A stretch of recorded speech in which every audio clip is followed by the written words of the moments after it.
Bienvenue dans Un peu gênante. Aujourd'hui, on va parler de sexe et de nos parents. Ouais, quand nos parents ont été confrontés à notre vie sexuelle malgré eux, et du coup malgré nous aussi. 1, 2, 1, 2, 3, 4. Vous écoutez Un peu gênante. Un podcast de Lucie Et Camille. On vous balance nos anecdotes plutôt intimes et gênantes. Parce que vous aussi, vous en vivez. Non, donc mes parents n'étaient pas du tout au courant que j'avais une vie sexuelle. Jamais... Enfin, on n'avait jamais eu de discussion à ce sujet-là, ni rien. Juste une fois, je commençais à prendre la pilule. C'était ma sœur qui m'avait coachée, quoi. C'était ma grande sœur qui m'avait dit « Ok Camille, il faut que tu prennes la pilule. » Et j'avais retrouvé ma mère dans la cuisine. Elle cuisinait et je lui ai lâché « Ouais maman, je prends la pilule. » Et ma mère, en train de couper ses courgettes, m'a regardée et elle m'a dit D'accord, mais ce n'est pas une raison pour devenir volage. Elle a paniqué, elle m'a parlé dans un vocabulaire, mais genre... Mais volage. Mais qui utilise ce mot? Mais c'est hyper drôle. Je sais pas, quand ma mère est stressée, elle parle comme Victor Hugo.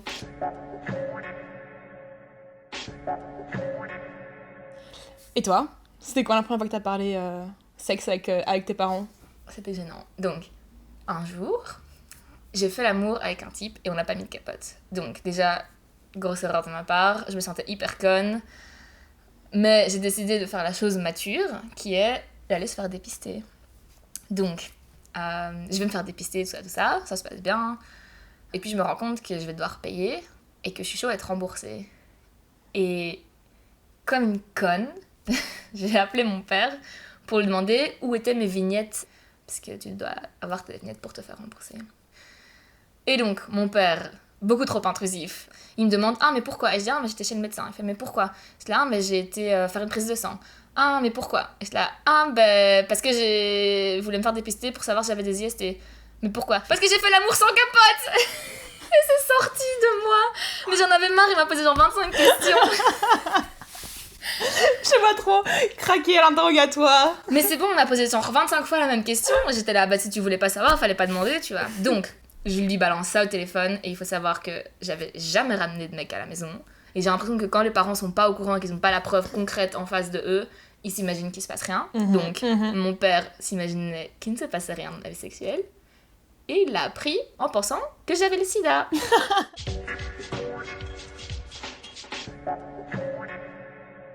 Je me suis fait engueuler, mais comme du pâté pourri. D'abord, il a essayé de savoir avec qui c'était. J'étais, ah bah t'es sympa, mais je vais pas te dire. Et puis après ça, il voulait savoir si jamais la personne était sale. Elle est bien crado celle-là. Et j'ai retourné la situation comme une pro. Genre, j'ai dit, mais papa, tu te rappelles que t'as 2 fils? Ces fils, ils ont des pénis. Il faut peut-être que tu leur expliques comment mettre des capotes, parce que moi, tu m'as jamais appris. Et puis, genre, 2 semaines plus tard, il y a mes frères qui étaient là.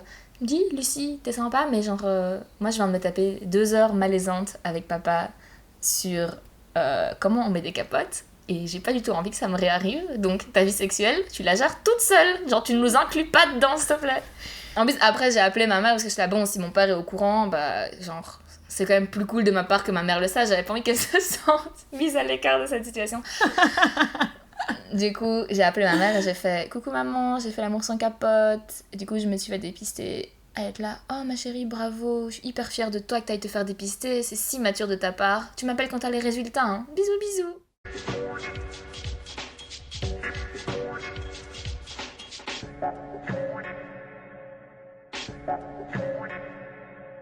J'étais persuadée que j'avais des IST. Enfin, j'étais persuadée que j'avais la chlamydia, en fait. Ok. Cette bonne vieille chlamydia qui poursuit tout le monde. et donc, j'avais été chez le gynéco. Ouais. La facture est arrivée 2 mois après ce rendez-vous, 2-3 mois après ce rendez-vous, chez mes parents. J'étais persuadée que j'allais pouvoir intercepter la lettre avant que mes parents la reçoivent, parce que ma mère, extrêmement intrusive, ouvre mon courrier. Oh et non. donc, j'étais chez mes parents, sous la douche, pépère. Je sors de ma douche, je suis en train de chanter devant mon miroir, dans ma bulle. Et là, toc toc, à la porte de la douche. Et c'est ma mère qui, avec la petite enveloppe en main. Oh non. Camille, j'ai ouvert ton courrier et j'ai vu que tu avais une lettre en fait de la gynéco. T'aurais fait un frottis. Je savais pas comment réagir, quoi. J'étais toute nue, avec juste mon petit essuie autour de ma taille, complètement vulnérable, pas du tout dans les conditions pour gérer cette conversation. Et donc, j'ai répondu juste, oui, j'ai été chez la gynéco. Et là, elle me regarde. Mais tu sais Camille, tu dois pas aller chez gynéco si tu n'as jamais eu de rapport sexuel. Vraiment, avec dans son regard, pourquoi est-ce que tu t'infliges ça ? Mais c'est génial. Et donc ma mère, mais vraiment, elle avait la preuve, mais devant elle, que j'avais des rapports sexuels. Jamais je me ferais Qui faire va un s'infliger des frottis. frottis pour le kiff, tu vois. Personne. Et il a préféré croire que je m'infligeais des frottis plutôt que de penser que j'avais une vie sexuelle. Ouais. Mais en même temps, c'est un blocage que j'ai alimenté. Parce que j'ai déjà ramené des mecs chez moi. Ouais. Il y a déjà eu les déjeuners gênants, où ils sont un tel en train de déjeuner et le mec doit sortir en catimini, sauf que ça se passe jamais parce que passer par ma cuisine est inévitable. Ah, c'est horrible. Et donc à chaque fois, je disais que c'était mon énième amigué, quoi. Pour être sûre. Mais t'alimentes le mythe de la virginité, Camille. Mais j'alimente tellement de mythes dans ma famille, j'alimente aussi le mythe que je bois pas d'alcool, tu vois. What? Enfin... Camille, tu sais que genre, les premières fois que j'ai vu tes parents, genre je pense les 5 premières fois, j'étais déguisée et saoule.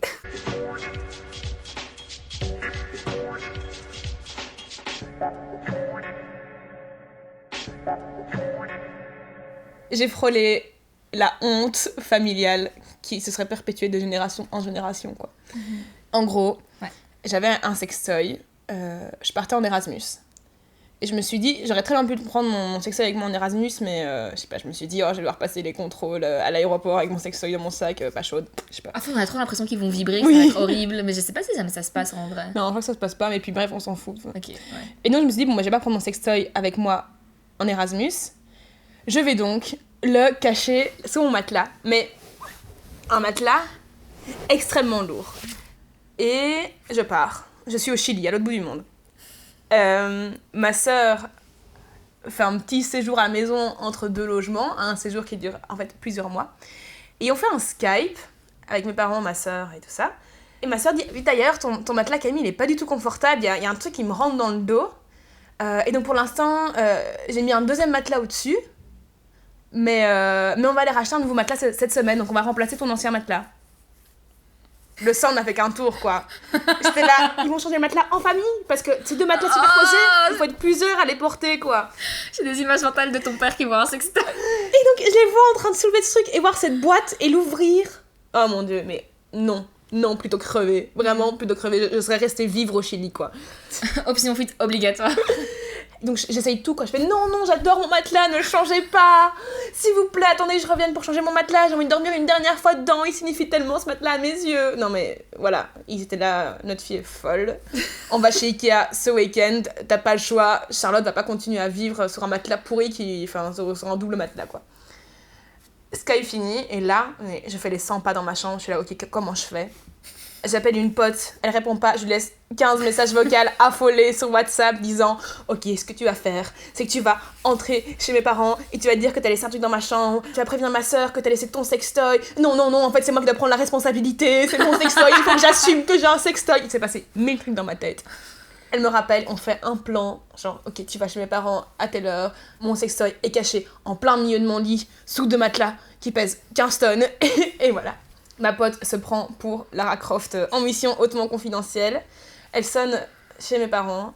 Ma mère lui ouvre. Elle dit qu'elle a oublié un livre dans ma chambre.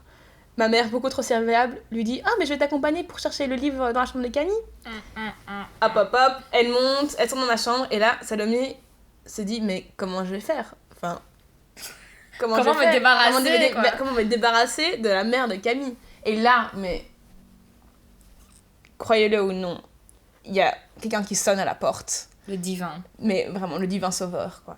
Et donc ma mère fait « Ah, je te laisse 2 minutes, Salomé, je vais vite ouvrir. » Et là, Salomé a 30 secondes pour soulever le matelas, choper mon sextoy et trouver un livre. Elle me raconte qu'elle a plongé sous ce matelas, mais super lourd, qu'elle est ressortie avec les cheveux dans tous les sens, mon sextoy qu'elle a vite mis dans son sac, qu'elle est descendue, retrouvée ma mère qui a fait « C'est bon, voilà, j'ai trouvé mon livre » et elle s'est cassée vite fait, elle a rien dit. Ça, c'est de l'amitié en or. Ouais. Sans elle, tu serais encore au Chili, quoi.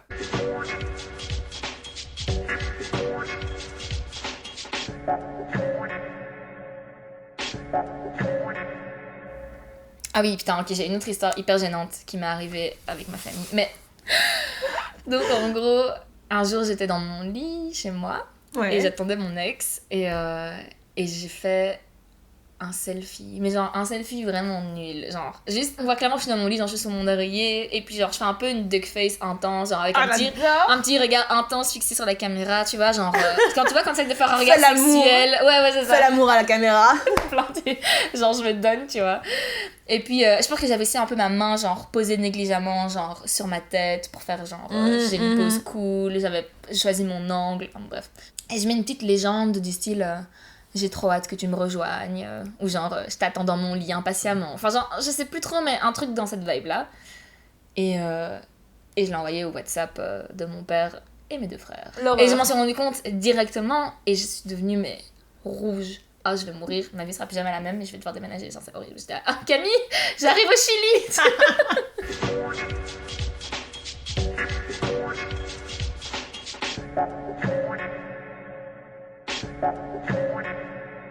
Mais maintenant, c'est cool, on a déménagé. Ouais.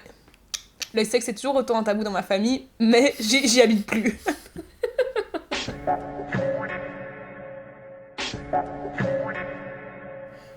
Mais ta mère pense toujours que t'es vierge.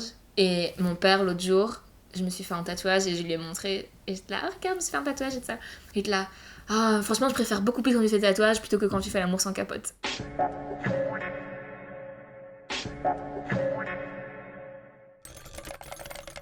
Merci beaucoup de nous avoir écoutés. On se retrouve la semaine prochaine pour un nouvel épisode.